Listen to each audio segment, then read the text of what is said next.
Welcome back. Well, bombshell new records reveal that despite an apparent anti-Trump bias, not apparent, there was one, the FBI continued to use the Steele dossier for FISA applications to spy on the Trump campaign. This as we learn that top DOJ official Bruce Ohr kept in contact with Christopher Steele even after the special counsel Robert Mueller's appointment. So why is that a big deal? Here to react and put it in context, Fox News contributor, former Secret Service agent and author of Spygate, Dan Bongino here. Dan, you called this whole thing 2 years ahead of when it unwound.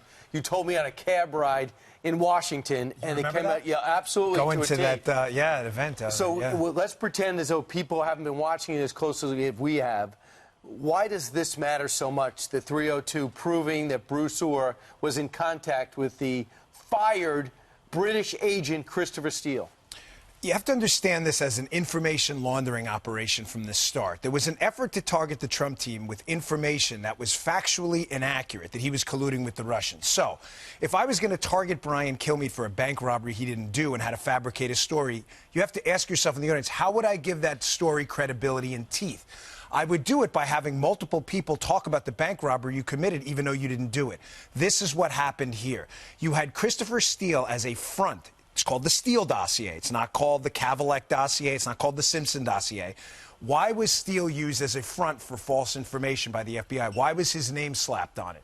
The answer is very simple, because Steele had been a credible source for the FBI in the past, working on the FIFA case, the soccer corruption case. In other words, in front of a judge, they could present Steele as a legitimate front for false information, which made the Kilmeade bank robbery story sound legit, even though it was made up. Trusted ally of the FBI. Trusted ally of the FBI. Now, what's the real damning bombshells in this, and I didn't get through the whole thing, but I've been through most of it and a lot of the good stuff, is that Steele may not have even written the dossier. He may have been a part of it.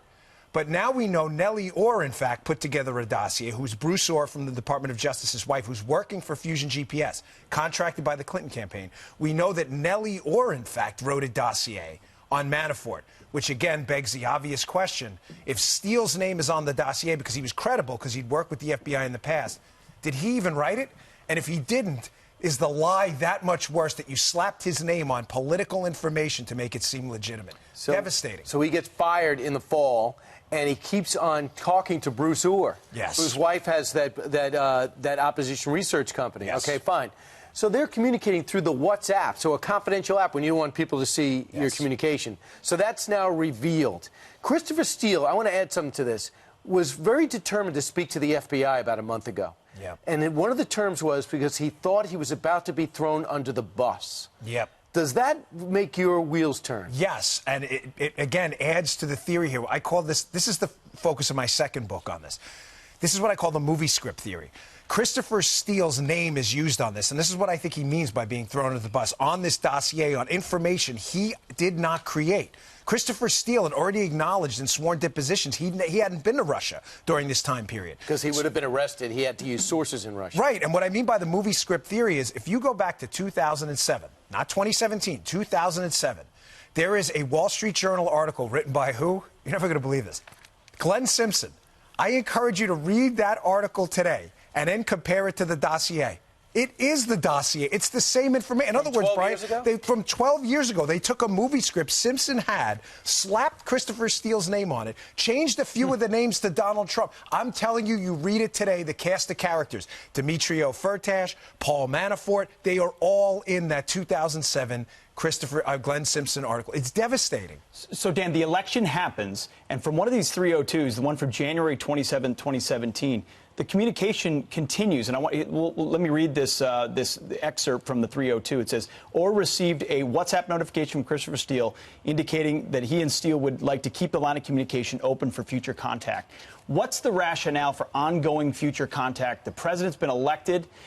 They're still talking. Well, here's the great part about this. I mean, great for damaging for the left. Christopher Steele is already on record with the FBI as being deemed, and this is their quote, not mine, not suitable for use. They fire him in November. But the question is, that's on the record, in November. He's not suitable for use anymore.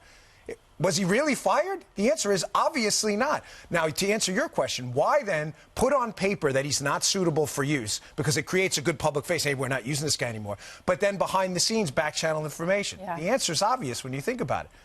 It's the only source of information. Yeah. Brian didn't rob a bank. Trump didn't collude with Russia. The only source of the rumor is Steele. There was something in here, too, that said the individual with links to the dossier, I assume that's Steele, was desperate that Donald Trump not get elected and was passionate about him not being the U.S. president. And that's what Bruce Ohr told But why is that devastating? The reason that's devastating is the FBI footnote on the FISA, on paper, you can read it yourself, says we possess no derogatory information about the source. Gee, you think the fact that he doesn't want the President of the United States has a political agenda is derogatory? I think so. Already found to be leaking to the press. Maybe kind of sort of a big deal? Yeah, I would think so. Unbelievable. Thanks, Dan. Thanks, Dan.